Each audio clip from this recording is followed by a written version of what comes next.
안녕하세요, 카오스입니다. 이번에 먹어볼 제품은 메디트리 콘드리친 비타민 D 아이언입니다.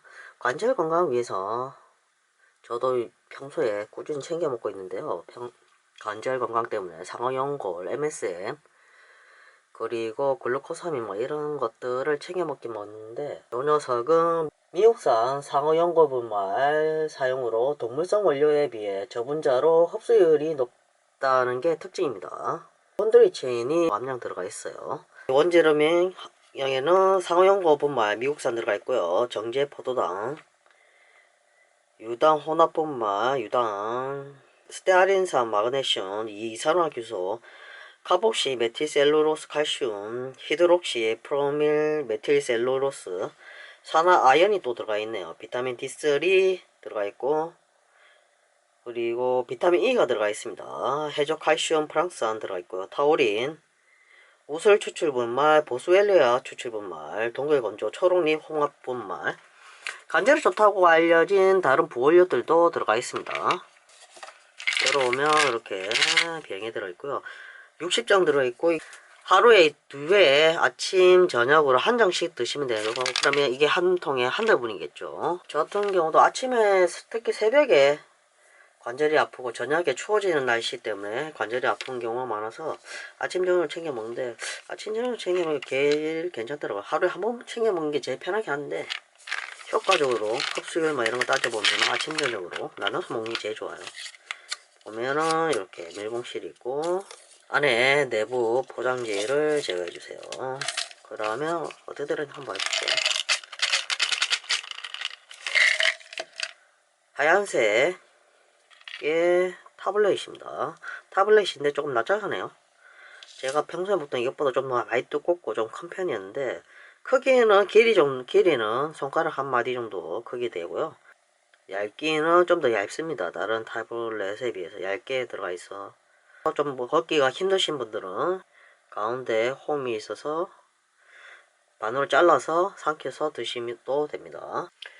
하루에 아침 저녁으로 한번 챙겨 먹으면 일주일 동안 꾸준히 챙겨 먹을 건데, 과연 어떻게 좀 더 관절이 부드러워지거나 통증 같은 뭐 이런 게 어떻게 될지는 궁금하네요.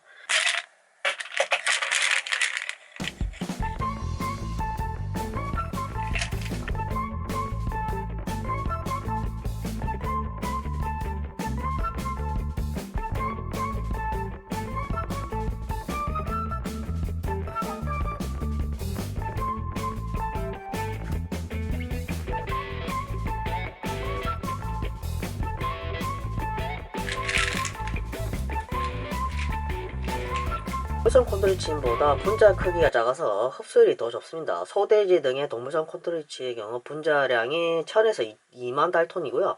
상어연골 콘드리친의 경우 분자량 3000에서 12000 달톤으로 저분자입니다. 빠르게 흡수되는 효과를 볼 수가 있습니다. 콘드리친 황산염은 인체 관절과 연골 등에 있는 생리성 활성물질로 관절 연골의 영양 공급, 물리적인 충격 흡수, 연골 형성 촉진 등에 필요한 성분입니다.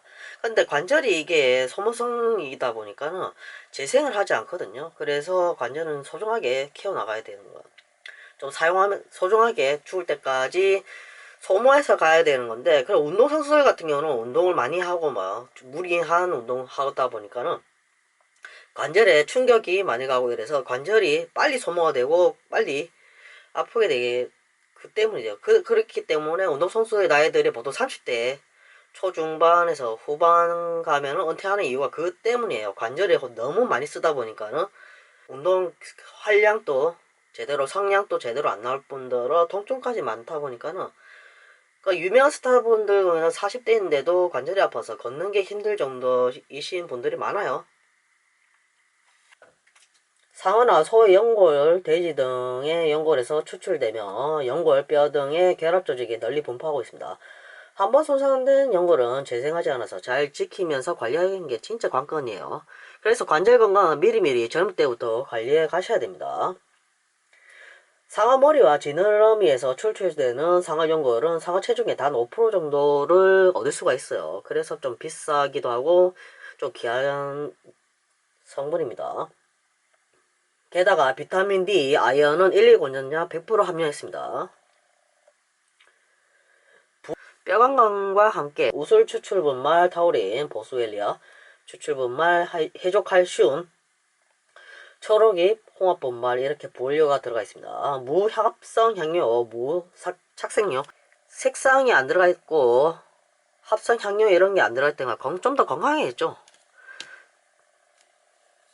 첨가물 안 넣는 게 제일 좋긴 한데 눈에 확실히 확 띄기 막 이런 것 때문에 색상을 넣다 보니까는 안 넣는 게 제일 좋아요, 솔직히 말해서. 섭취 방법은 운동 전후로 필요할 때는 뭐 언제 어디서나 식후에 간단하게 드시면 되고요. 근데 대부분 제가 추천드리는 거는 아침에 한정, 저녁에 한정 이렇게 드시는 게 제일 좋습니다. 날씨가 추워지면 관절이 좀 더 뻣뻣하면서 통증 오기가 쉬워서 아침 저녁으로 좀 추워지는 날씨 때문에 그때 챙겨 드시는 게 제일 좋아요. 특히 운동하시는 분이나 아니면 산책 운동, 솔직히 말해서 산책이나 운동 같은 경우도 걸으면서 관절에 충격이 가게 돼요. 그래서 신발 같은 것도 관절에 무리 안 되는 쿠션감이 있는 정도의 신발 신는 게 가장 좋고요. 달리기 운동 뭐 이렇게 하다 보면 걷다 보면 체중이 발뒤꿈치부터 가는 이유가 그 충격 분산을 위해서 그렇게 되는데, 그렇게 충격 분산 되더라도 관절로 해서 발목 관절, 무릎까지 이게 충격이 올 수밖에 없어요.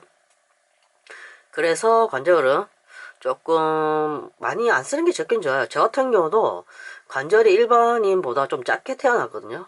그래서 관절이 좀 가동 범위가 좀 넓다 보니까는 관절이 조금만 무리 운동하다면 관절이 통증이 좀 많이 심한 편이었어요.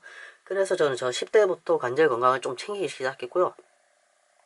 관절 같은 경우는 소모성이라서 미리미리 관리해 주시는 게 제일 좋습니다. 안 그러면은 나중에 가면은 관절 인공관절 넣는 수밖에 없어요. 인공관절 같은 경우는 뼈 사이에 있는 관절을 잘라내서 뼈 부분까지 살짝 위에 탑 부분까지 잘라내서 거기에 인공관절을 끼워 넣는 그런 방식인데요. 걷는 게 많이 힘든 분들한테 좋긴 한데, 그게 하더라도 나중에 석회 물질 막 이런 게 끼다 보니까 제대로 관절 조금 뻣뻣해지는 경우도 많이 생기긴 많이 생겨요. 그래서 그런 부작용도 많이 있다 보니까 관절은 자격이 제일 좋습니다. 인공관절보다 솔직히 말해서.